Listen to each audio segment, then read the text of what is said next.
Hey guys, welcome back to the channel and back for another Ninjago video.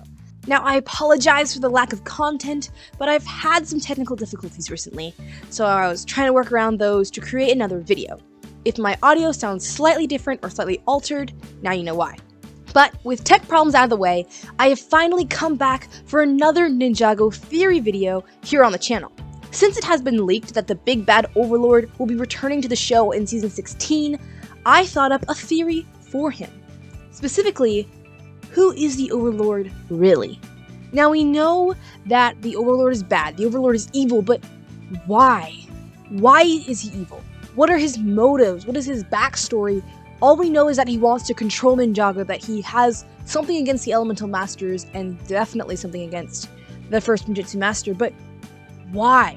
Who is he really, and where did he come from? No, this is not a history recap of the life of the Overlord, nor is it a highlight of his past. No, this is something much different. This is a theory on who I think the Overlord really is. Now, just a quick disclaimer, this is a theory. This is not official canon, this is not official truth of the series, this is just a theory.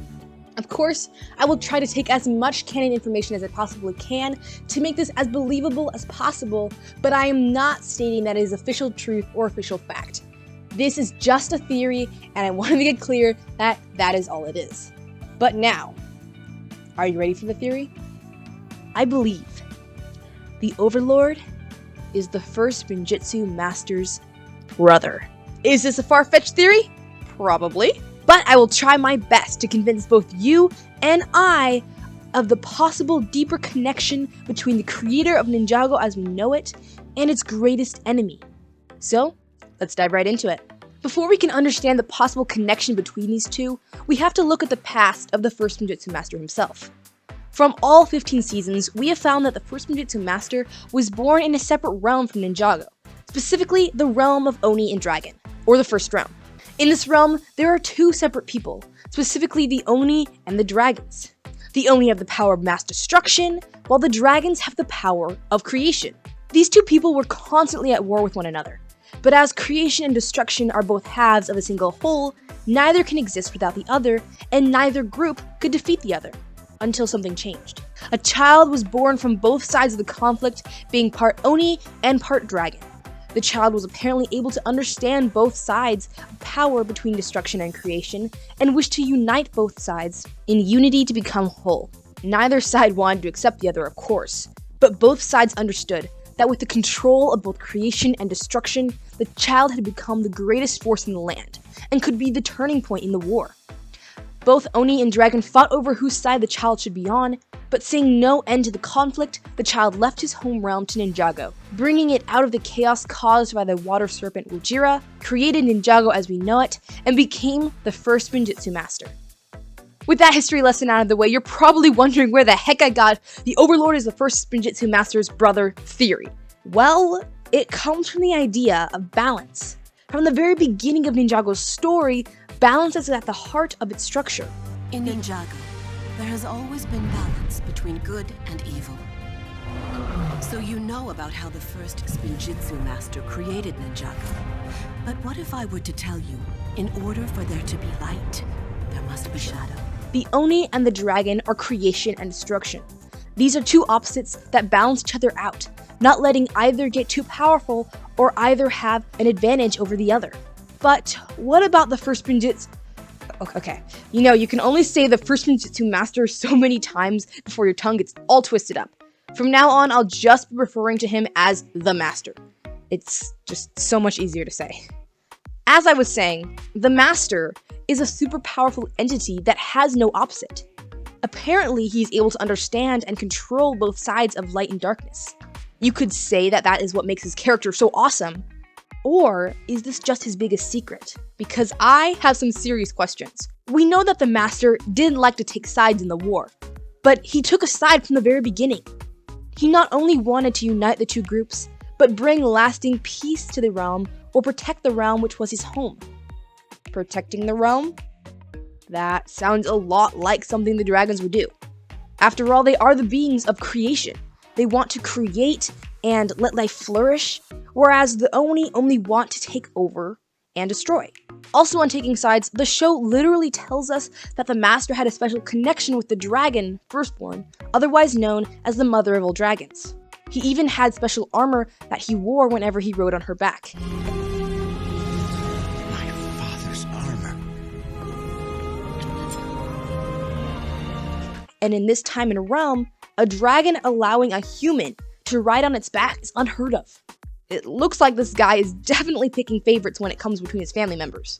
We also really haven't seen the Master use the power of destruction. Sure, he used the power of creation to create a whole realm, a power that seems to be shown as the color gold throughout the show, but never destruction. Even when Lloyd becomes the ultimate Spinjitzu Master, or the successor of the first Master's powers, we see Lloyd able to move mountains, create stairs out of solid rock wall, and even make a full-on motorcycle out of thin air. Crazy powerful, right? But all of these things have to do with creation.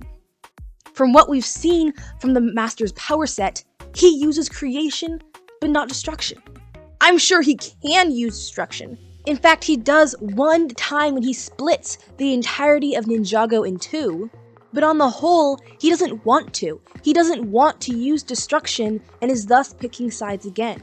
But if this is true, we've got only one side to the coin. If the Master's powers are mostly creation, there is nothing and nobody to challenge him. Moreover, if he had sided with the dragons in the war, held the powers of creation, and could be the perfect turning point in ending the war, then why didn't he? Of course, he didn't want to destroy the Oni, since they were part of his heritage and his family, but when faced with a war which hurt everyone involved, and all the bystanders, and all the other people of the realm, why didn't the Master make the final call? Why didn't he at least contain the Oni? My answer is that it's because he couldn't. He was only half of the yin-yang symbol, and something or someone was equal to his power. Enter the Overlord. Just like with the Star Wars Sith, in Ninjago there must always be two, creation and destruction, to create balance. Just as Wu and Garmadon, the sons of the Master, balanced each other out with one being inclined to the light and the other to darkness, the balance always has to be kept. Why must we always be on opposite sides, brother? There must always be two sides, and someone must be opposite to the Master. Thus, my idea that the Overlord is the Master's brother. Of course, this can definitely be seen as a stretch, but I do have some evidence of the connection between the Master and the Overlord. How about the fact that both characters represent both sides of Oni and Dragon? We've already covered their first Ninjitsu Master, but what about the Overlord? In the second season of Ninjago, Misako gives the history of the Overlord and the Master, saying that the Overlord was a dark spirit. But at the end of the season, the Overlord is transformed into what Misako calls his original form. His original form, which is a massive purple dragon. The metamorphosis is complete. The Overlord's changed into his original form. Still needs convincing? The purple power the Overlord uses is so similar to the Oni powers in Season 10, with his powers being a dark purple like the Oni, a cloud shape like the Oni, and can fly around to seek out prey. Though with the Oni's powers it turns people to stone, while the Overlord turns people evil. This guy has very similar powers to an Oni, but not only to them, but to dragons as well. As was stated many times in this video, dragons have the power of creation. And during his final battle against the Master, the Overlord actually created an entire stone army using special stone and his own powers. With that, the Overlord's true form is literally a dragon. His main powers are very similar to the Oni, and he is even able to tap into the power of creation. He is the perfect opposite to the first Spinjitzu Master, the yin side to the yin-yang symbol.